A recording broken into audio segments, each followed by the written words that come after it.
واقعات وقت گزارنے کے لیے پڑھنے کا میں عادی نہیں. تصویر کا دوسرا رخ دکھاؤں. آپ نے سنا ہے کہ ابئی نماز پڑھ رہا تھا, رسول نے آواز دی تھی, اس نے نماز تیز کی تھی, رسول نے پھر آواز دی, اس نے اور تیز کی, تیسری آواز میں مصلی لپیٹا, رسول کے پاس آیا, لبیک یا رسول اللہ. پہلی آواز پہ کیوں نہیں آیا؟ سرکار نماز پڑھ رہا تھا. فرمایا شرم نہیں آتی؟ تجھے وجود نماز بلا رہا تھا, تجھے اصل نماز بلا رہا تھا, تجھے وجود نماز نے بلایا. اس نے کہا سرکار آپ نے کہا کہ نماز اللہ کی ہے, تو اللہ تو بڑا نہیں. رسول نے دیکھا تو نے دیکھا ہے وہ ہے. سرکار نہیں, سنا ہے نہیں, اس اللہ کو دیکھا نہیں, نہیں, اسے کبھی بولا بھی نہیں, نہیں. مانتا کیوں ہے؟ سرکار آپ نے کہا وہ ہے. فرمایا وہ بھی تو میں ہی بلا رہا تھا.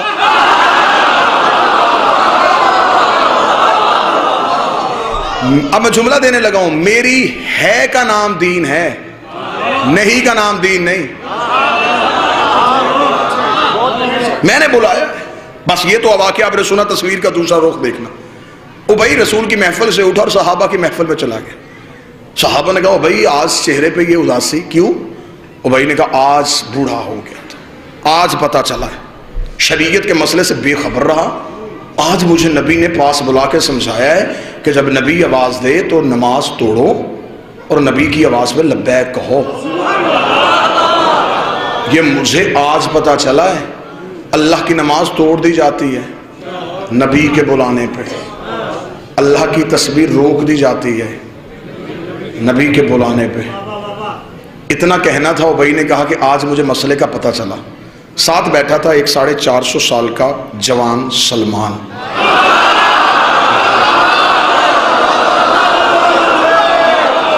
کیا کہنے, یہاں تو لفظ کا لہو سوال ہی پیدا نہیں ہو. سینے میں تھا اس کے تمغہ ایمان. اٹھ کے کھڑا ہو کے لگا کیا کہا تو نے بھائی؟ تجھے آج پتا چلا کہ نبی بلائے تو نماز توڑ دی جاتی ہے, تجھے اب بھی نہیں پتا چلا؟ اس نے کہا اچھا سلمان ابھی بھی نہیں پتا چلا. سلمان نے کہا کل میرے پہلو پہ کھڑا ہو کے نماز پڑھ, تجھے میں بتاؤں کہ وجود صلاۃ کسے کہتے ہیں, حقیقت صلاۃ کسے کہتے ہیں. جس ماتمی نے فرش میں نہیں بیٹھنا, تم نے فضا اور خلا میں جا کے مودت اور ولایت علی کا مزہ لینا ہے. سلمان نے ابئی کو اگلے دن اپنے پہلو میں کھڑا کیا. سلمان نے مصلی پہ آئے, سلمان نے عبادت شروع کی, سلمان نے نماز شروع کی. سلمان نے تکبیرۃ الاحرام اللہ اکبر کہنے کے بعد سلمان نے کہا بسم اللہ الرحمن الرحیم الحمدللہ رب العالمین الرحمن الرحیم مالک یوم الدین ایاک نعبد و ایاک نعبد, ہم تیری ہی عبادت کرتے ہیں. ایاک نعبد پہ سلمان آئے تھے یا نبی کی آواز سلمان. سلمان نے وہیں سے مصلی چھوڑا, نبی کے قریب لبیک یا رسول اللہ. سلمان پیاس ہے, پانی کا پیالہ پلا. سلمان مشکیزے سے کیا, پانی کا پیالہ بھرا, بسم اللہ پڑھ کے نبی کے قدموں پہ بیٹھا. نبی نے پیالہ پانی کا نوش فرمایا. نبی نے سلمان کو پیالہ دیا. سلمان نے پیالہ رکھنے کے بعد ہاتھ جوڑ کے کہا یا رسول اللہ اجازت. ہاں سلمان واپس چلے جا. سلمان مصلی پہ کھڑا کہا ایاک نستعین اہدنا الصراط المستقیم صراط الذین انعمت.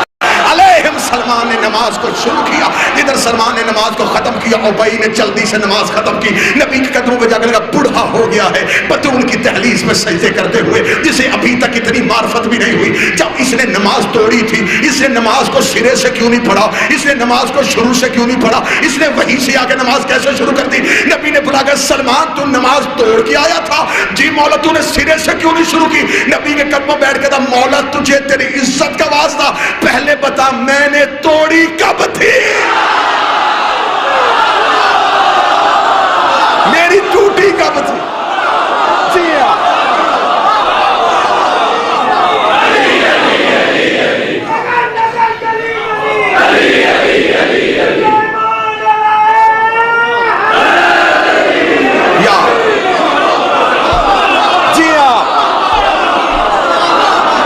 میری نماز کب ٹوٹی؟ میں تو اطاعت حجت میں تھا. تصحیح کرے وہ اپنے عقیدے کو. جو بندہ یہ کہتا ہے کہ سلمان بطول کی دہلیز پہ جھاڑو دیتا تھا, جھاڑو وہاں دیا جاتا ہے جہاں گرد ہو, جھاڑو نہیں دیتا تھا. سلمان ہر صبح جا کے دہلیز عصمت پہ سجدہ کرتا تھا. ادھر مؤذن مدینے کی مسجد سے اذان دیتا حی علی الصلاۃ, سلمان بطول کی دہلیز پہ آتا, دہلیز پہ آ کے سجدہ کرتا, پھر مسجد میں جاتا. ایک دن ایک صحابی نے نبی کی ابا پہ ہاتھ رکھ کے کہا اس سلمان بوڑھے کو یہ تو بلا کے پوچھے حی علی الصلاۃ پہ مسجد میں آیا جاتا ہے، یہ بطول کے دروازے پہ جاتا ہے پھر مسجد میں آتا ہے؟ نبی نے کہا سلمان انہیں کیوں نہیں بتاتا وہاں کیا کرنے جاتا ہے؟ فرمایا انہیں سمجھانے کے لیے جاتا ہوں یہاں اسی کی قبول ہوتی ہے جس پہ وہ راضی ہوتی ہے۔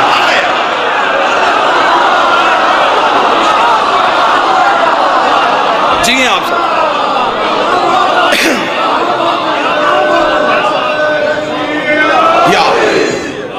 عبادت تمہارے اٹھنے بیٹھنے کا نام نہیں، حجت کی اطاعت کا نام ہے۔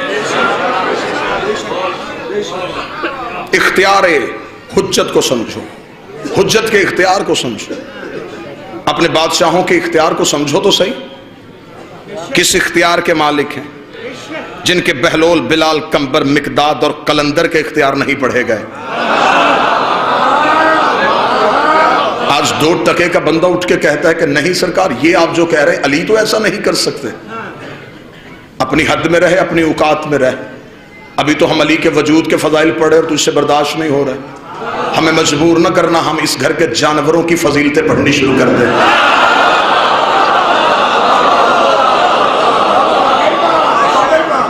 آج 2 ٹکے کا بندہ اٹھ کے کہتا ہے 14 غیب جانتے تھے؟ نبی کے گھر میں ایک اونٹنی تھی جس کا نام قصوہ تھا، وہ بھی غیب جانتی تھی۔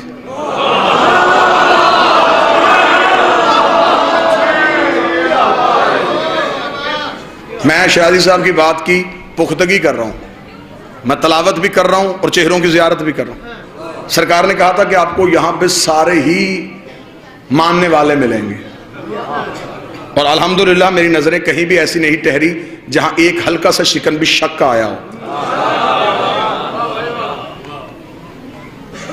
حجت کے اختیار کو سمجھو، حجت کی طاقت کو سمجھو۔ نبی کے گھر میں اونٹنی تھی، وہ غیب جانتی تھی۔ سنی کتابوں سے ثابت کر دیتا ہوں، مسجد کا مولوی بھی ثابت کر دیتا ہے۔ رسول مکہ سے ہجرت کر کے جب پہنچے، سارے لوگوں نے کہا یا رسول اللہ ہمارے گھر مہمان بنے۔ رسول نے کہا کسی کا دل دکھاؤں گا ناراض ہو جائے گا، قصوہ کی مہار چھوڑ کے جہاں یہ بیٹھے گی۔ ایسا ہے یا نہیں؟ وہ بیٹھی آ کے ابو ایوب انصاری کے دروازے پہ، اسے کس نے بتایا تھا کہ یہاں بیٹھنا ہے؟ جس اونٹنی پہ چند لمحوں کے لیے نبی سواری کرے وہ عالم غیب ہو سکتی ہے، اور جس کی خود رسول سواری بنے۔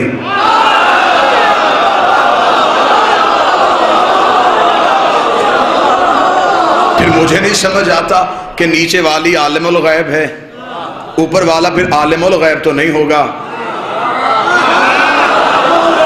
کوئی تو بندہ ہوگا جو ساتھ میرے چلے گا۔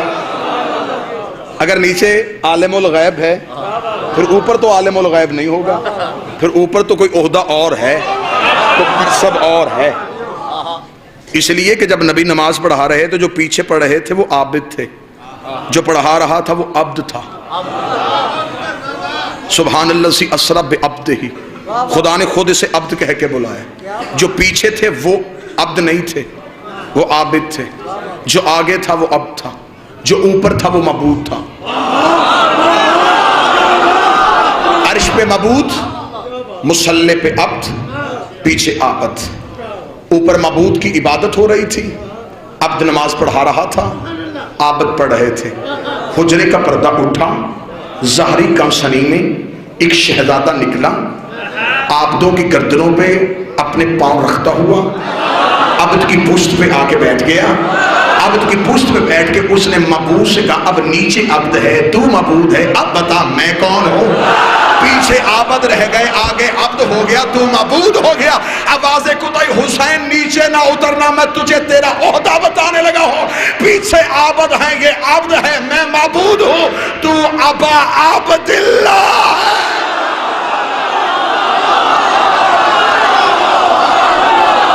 جی ہاں،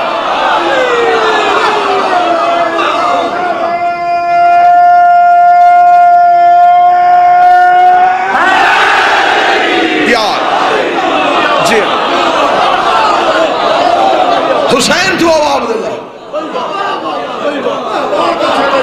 نہ چیلنج کرنا کہ ہم تمہیں گھر کے جانوروں کی فضیلتیں سنائیں اور پھر تجھے غش آئے۔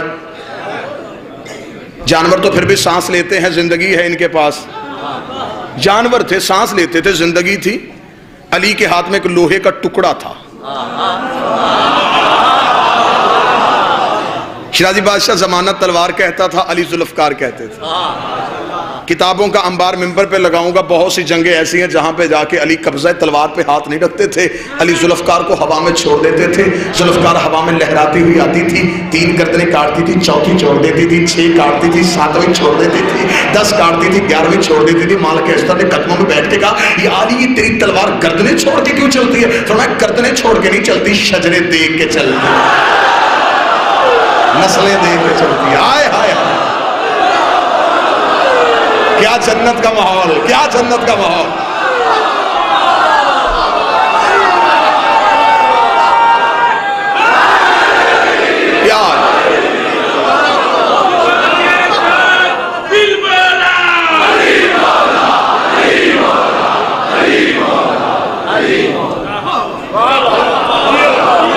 تو یہ تو بے جان کے فضائل سنائیں تو لوگ پریشان ہو جائیں.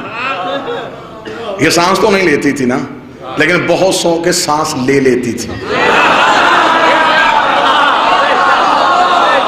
خود سانس نہیں لیتی تھی، اسے دیکھ کے بہت سے سانس خشک ہو جاتے تھے، اکھڑ جاتی تھی سانسیں اس کو نیام کے بستر سے اٹھتے ہوئے دیکھ کے. یہ نیام کے بستر پہ سر رکھ کے سوتی تھی تو سارے ہی سوتے تھے. واللہ با حسین 2 بادشاہ کے علم ہے. پوری مجلس سے آئیے صرف علی کی ذوالفقار سنانے کے لیے. ایک جنگ پہ دشمن علی کے قبضے پہ تھا، علی نے اس کے سینے پہ پاؤں رکھا. اس نے کہا، یا علی آپ تو کریم ہیں، آپ سے جو مانگے وہ دیتے ہیں، کچھ میں بھی مانگنا چاہتا ہوں. نے کہا بول کیا چاہتا ہے؟ کہنے لگا اپنی ذوالفقار دے دیں، اپنی تلوار دے دیں. اب علی کی دہلیز سے کوئی خالی جائے؟ ایسا ہو ہی نہیں سکتا. علی نے ذوالفقار کو ریت پہ پھینکا، اٹھا،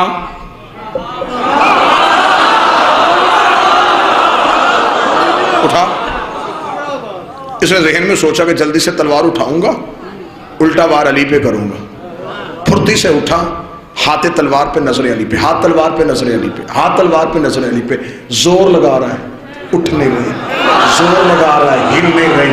جب زور لگا کے تھک گیا تو وہی ہاتھ علی کے قدموں پر رکھ دیے. رکھ کے کہنے لگا، یا علی معاف کیجئے گا، ہزاروں دفعہ اس تلوار کو آپ کی انگلیوں پہ لہراتے ہوئے دیکھا ہے، میں نے پورا زور لگایا، یہ ہلی کیوں نہیں؟ علی نے چہرے پہ ہاتھ مار کے کہا، بدبخت، میں نے تلوار دی تھی، اپنا بازو تو نہیں دیا.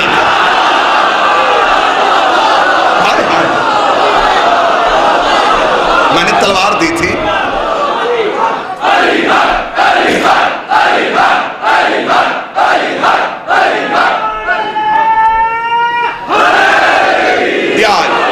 وہیں پہ کسی شاعر نے کہا، کافر ہو تو شمشیر پہ کرتا ہے بھروسہ، مومن ہو تو بے تیغ بھی لڑتا ہے سپاہی. حجت کا اختیار یہ تھا. بس ختم کروں اور یہیں پہ 2 جملے سن لینا. یہ تھا اختیار حجت. امام حسین مکہ سے نکل کے کربلا پہنچ گئے اور حسین کربلا میں جا کے اختیار حجت بتا رہا تھا. اگلا اختیار کسے دے دیا؟ اپنے وقت کے علی کو. یہیں پہ جملہ سنیے گا، بہت کم ہوتے ہیں اس بادشاہ کے فضائل منبر سے پڑھے جاتے. میں شہزادے کا فضائل پڑھنے لگا ہوں، آؤ میرے ساتھ مل کے دہلیز عصمت پہ سجدہ کریں. ملعون یزید شام میں رہتا تھا اور اس نے مدینے میں بیٹھے ہوئے حسین سے بیعت کا مطالبہ کر لیا. آج زمانہ یہ سمجھتا ہے کہ سجاد خون روتے تھے، سجاد لہو روتے تھے. شاید سجاد ہر وقت صرف روتے ہی تھے. اختیار حجت بتانے لگا ہوں. یہ تھی سجاد کی بہادری، یہ تھی سجاد کی طاقت. اس جملے پہ نوجوان سے کیا بچے سے دل سے داد نکلے گی، کیونکہ یہ محنت کا جملہ نہیں، عطا کا جملہ ہے. جملہ خود بولے گا کہ میں شہزادی کی عطا ہوں. مجھے 14 کی طہارت کی قسم، جس یزید نے مدینے میں بیٹھے ہوئے حسین سے بیعت کا مطالبہ کر لیا تھا، پورا 1 سال سجاد اس کے قید خانے میں بیٹھا رہا، اس نے سجاد سے بیعت کیوں نہیں مانگی؟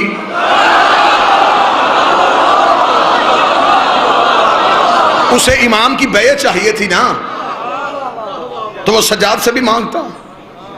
اسے سجاد سے کیوں نہیں مانگی؟ مجھے معاف کیجئے گا، کڑی سجاد کے ہاتھ میں نہیں، امت کے ہاتھ میں تھی. قیدی امامت نہیں تھی، امت تھی. جتنی دیر میرا بادشاہ قید خانے میں بیٹھا رہا، یزید ایک رات بھی نہیں سو سکا، بے چین کر دیا سجاد نے اسے.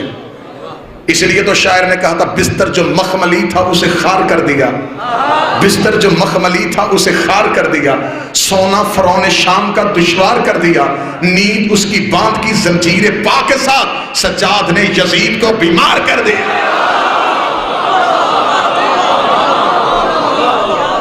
جتنی دیر سجاد قید خانے میں رہے، سجاد نے طاقت امامت بتائی. سجاد نے کہا ہمارے اندر آج بھی اتنی ہی طاقت ہے. اس نے حسین سے بیعت مانگی، اور کیا کہنے حسین ابن علی تیرے بیعت کے انکار کے. زمانہ جب تک حسین حسین کرے گا، حسین کے لفظ یاد آئیں گے، حسین کے جملے یاد جائیں گے. جہلم کا قدیمی عزادار مجمع، ولایت والا چہروں پہ علی ولی اللہ کی مسکراہٹ والا مجمع اس لفظ کو سنے گا. جب یزید نے ولید کے دربار میں حسین سے بیعت کا مطالبہ ولید کے ذریعے سے کیا تھا، ولید نے کہا تھا یزید کا مطالبہ ہے، حسین وہ آپ سے بیعت چاہتا ہے، وہ حسین آپ کیا جواب دیں گے؟ امام حسین نے 26 رجب کو شاہ صاحب ولید کے دربار میں کھڑے ہو کے ایسا طریق ساز جملہ کہہ دیا جسے قیامت تک کے لیے کوئی دشمن حسین مٹا نہیں سکا. حسین نے کہا وہ کہتا ہے کہ میں اس کی بیعت کروں، اسے صرف میرا اتنا جواب لکھ کے بھیج دے، انا حسین ابن علی، انا حسین ابن علی، انا حسین ابن علی. اس نے کہا یہ پورا عرب جانتا ہے کہ آپ علی کے بیٹے ہیں، آپ یہ بتائیں بیعت کریں گے یا نہیں کریں گے، بیعت کریں گے یا نہیں کریں گے. حسین نے کہا تو صرف اسے اتنا لکھ کے بھیج کہ انا حسین ابن علی. اگلی بات وہ خود سمجھ جائے گا کہ میں علی کا بیٹا ہوں، میں علی کا بیٹا ہوں، میں علی کا بیٹا ہوں. جب میرا باپ اس جیسے کی نہیں کرتا، میں اس جیسے کی کیسے؟ جب میرے باپ نے اس جیسے کی نہیں کی، میں اس جیسے کی کیسے کروں؟ اس کا مطلب ہے کہ صرف قتل حسین میں یزید ہی شریک جرم نہیں، ہر وہ بندہ شریک جرم تھا جس نے یزید کی بیعت کی تھی. جنہوں نے یزید کی بیعت کی وہ اس دور کے مسلمان تھے، ابھی نبی کو دنیا سے گئے 50 سال نہیں ہوئے تھے. اس کا مطلب کہ نبی کے دور کے صحابی موجود تھے جنہوں نے نبی کے دور میں نبی کے ہاتھوں پہ بیعت کی، انہوں نے بیعت توڑ کے یزید کے ہاتھ پہ کی. اور یہ ہے تاریخ اسلام کا ایک بدنما دور. داد آپ نے میری سوچوں سے بڑھ کے دی، توقع سے بڑھ کے دی. اب اس جملے کو محفوظ کر لیجئے گا. یہ تھا تاریخ مسلمان کا بدترین دور کہ رسول کے جانے کے 50 سال بعد یزید جیسا ایک فاسق، فاجر، بدکار مملکت اسلامیہ کا وارث بنا، اور اس دور کے مسلمانوں نے یزید کی بیعت کی. یہ جو لوگ بیعت کر رہے ہیں یہ صرف لوگ نہیں، مستقبل کے راوی ہیں.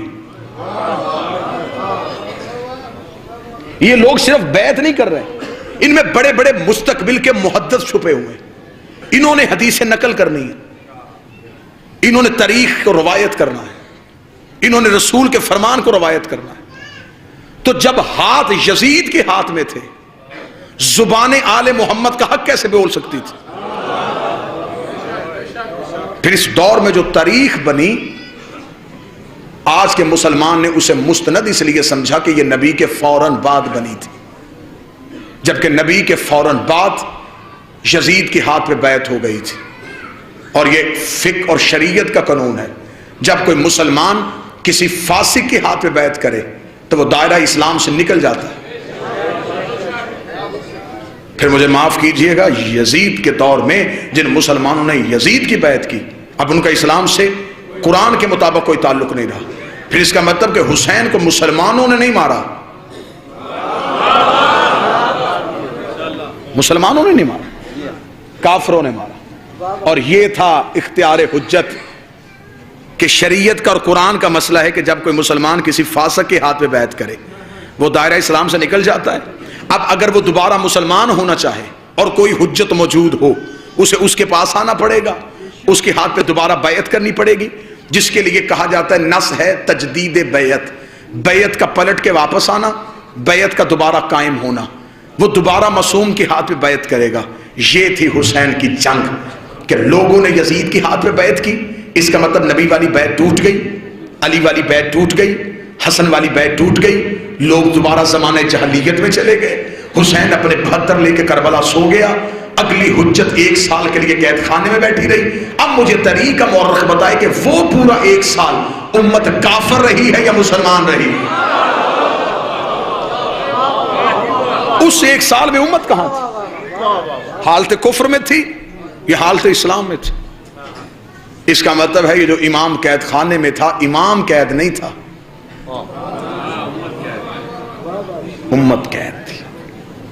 نقلی بیعت کے دعوے داروں کے چہرے سے حسین اور حسین کے بیٹوں نے نقاب اتار دیے۔ حسین نے سارے بدلے اکٹھے لے لیے۔ ذرا جنگ تو سنو حسین ابن علی کی، کبھی یوں حملہ بھی سنو حسین ابن علی کا۔ حسین نے سارے حملے اکٹھے لے لیے۔ یزید کے پاس آج طریقہ مورخ یہ کہتا ہے کہ یزید غلط تھا، حسین صحیح تھا۔ سارے کہتے ہیں، آپ تائید فرمائیں گے، میں نتیجہ دے کے چھوڑ، یزید غلط تھا، حسین صحیح تھا۔ کیوں یزید غلط تھا؟ نہیں جی یزید کی خلافت غلط تھی۔ آئے مولوی میری آنکھوں میں آنکھیں ڈالے، وہ اپنی کتابوں لائے اور مجھے اپنی کتاب اور قوانین شریعت کے مطابق یزید کی خلافت کو غلط ثابت کر کے دکھائے۔ تمہارے پاس جتنے خلافت کے اصول تھے وہ سارے یزید کے پاس تھے۔ مسلمانوں کے ہاں خلافت کا پہلا اصول ہے کہ امت اکٹھی ہو کے کسی کو خلیفہ بنائے تو وہ ہوتا ہے۔ یزید کے پاس یہ تھا۔ پڑھے لکھے احباب تشریف فرمائیں، اجماع امت یزید کے پاس تھا، اجماع ہو گیا تھا امت کا۔ دوسرا خلافت کا قانون یہ تھا کہ پہلا دوسرے کو نامزد کر دے تو وہ بھی خلیفہ ہوتا ہے۔ یزید کے پاس یہ اصول بھی تھا، اسے اس کے باپ نے نامزد کیا تھا۔ خلافت کا تیسرا اصول تھا کمیٹی بن کے فیصلہ کرے اور کسی ایک کو چن لے، یزید کے پاس یہ بھی تھا۔ اس کا مطلب ہے کہ یزید کے پاس تو خلافت کے سارے قانون تھے، پھر یزید غلط کیسے، حسین صحیح کیسے؟ پھر تمہیں ماننا پڑے گا حسین صرف صحیح اور یزید صرف غلط نہیں، تمہیں ماننا پڑے گا حسین صحیح تھا، اجماع امت غلط تھا، حسین صحیح تھے، استخلاف غلط تھا، حسین صحیح تھے، شورا غلط تھی، تمہیں ماننا پڑے گا غدیر صحیح تھا، سقیفہ غلط، امامت صحیح تھی، خلافت غلط تھی۔ اگر مان جاتے پھر بیٹی علی کی شام کے بازار میں